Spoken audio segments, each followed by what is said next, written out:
సినీ నటుడు పోసాని కృష్ణమురళికి షాక్ ఇచ్చింది నర్సరావుపేట కోర్టు. పోసానిని ప్రశ్నించడానికి తమ కస్టడీకి ఇవ్వాలంటూ పోలీసులు దాఖలు చేసిన పిటిషన్పై విచారణ జరిపి పోసానిని 2 రోజుల పోలీస్ కస్టడీకి ఇస్తూ ఆదేశాలు జారీ చేసింది.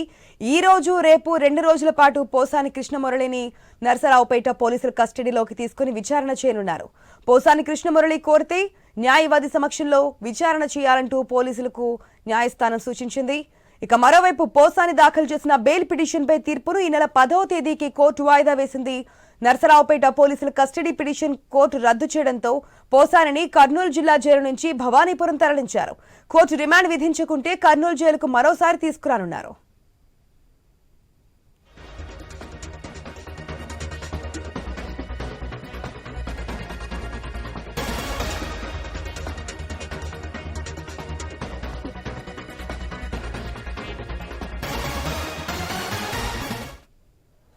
సినీ నటుడు పోసాని కృష్ణమురళికి షాక్ ఇచ్చింది నర్సరావుపేట కోర్టు. పోసానిని ప్రశ్నించడానికి తమ కస్టడీకి ఇవ్వాలంటూ పోలీసులు దాఖలు చేసిన పిటిషన్పై విచారణ జరిపి 2 రోజుల కస్టడీకి అయితే ఇచ్చింది. ఈ రోజు రేపు కూడా పోలీసుల కస్టడీలో ఉండబోతున్నారు పోసాని.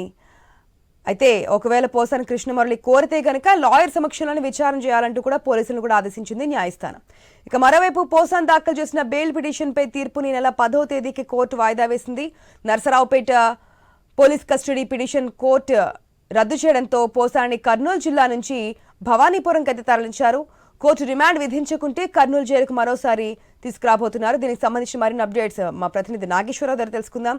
నాగేశ్వరరావు, పోసానికి ఒక పక్క బెయిల్ వచ్చినప్పటికీ మరొక కేసులో మరొక కోర్టు అయితే 2 రోజులు రిమాండ్ అయితే విధించడం జరిగింది. డీటెయిల్స్ అంటే ఏదైతే పోసాని వైసీపీ నాయకుడు అయితే సినీ నటుడు పోసాని కృష్ణమురళికి విచిత్ర పరిస్థితి అయితే ఎదురైనట్లుగా చెప్పొచ్చు. దీంట్లో ఒక కోర్టులో బెయిల్ వచ్చింది, మరో న్యాయస్థానంలో అయితే షాక్ ఇచ్చిన పరిస్థితి అయితే ఉంది. మొత్తంగా వారిపల్లి పిఎస్ లో నమోదైన కేసులో కడప మొబైల్ కోర్టులో అయితే దీనికి సంబంధించి ఆయనకి బెయిల్ మంజూరు చేసింది. అయితే మొత్తంగా కస్టడీకి ఇవ్వాలంటూ పోలీసులు వేసిన పిటిషన్ డిస్మిస్ చేసింది. అయితే అలాగే మరోవైపు పోసానికి 2 రోజుల పోలీస్ కస్టడీ అప్పగిస్తూ నర్సరావుపేట కోర్టు అయితే తీర్పిచ్చింది. దీనికి సంబంధించి నర్సరావుపేట పోలీసులు అయితే పోసాని కృష్ణమురళిని విచారించేందుకు అయితే ఏదైతే అడ్వకేట్స్ ముందైతే పోసాని అయితే విచారించడానికి తను ఒప్పుకుంటే విచారించే అవకాశాలు ఉన్న పరిస్థితి అయితే ఉంది. దీనికి సంబంధించి ఏదైతే పోసాని కృష్ణమురళి గతంలో ముఖ్యమంత్రి చంద్రబాబు నాయుడు అలాగే పవన్ కళ్యాణ్, లోకేష్లపై అనుచిత వ్యాఖ్యలతో రాష్ట్రంలో మొత్తంగా 17 కేసులు పైగా కేసులు నమోదైనాయి. ఇంకా 1-2 చోట్ల కూడా నిన్న మొన్నట్లో కూడా కేసులు నమోదైన పరిస్థితి అయితే మొత్తంగా రాష్ట్ర వ్యాప్తంగా చాలా చోట్ల అయితే పోసానిపై కేసులు నమోదవుతున్న పరిస్థితి అయితే ఉంది. దీనికి సంబంధించి మరో నర్సరావుపేట పోలీసులు అనంతరం కూడా మరో కొన్ని పోలీస్ స్టేషన్లు కూడా ఈ పోసాన్ని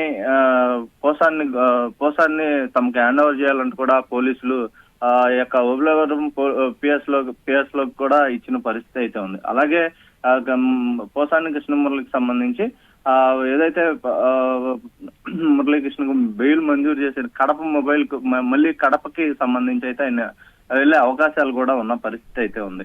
మొత్తంగా పోలీస్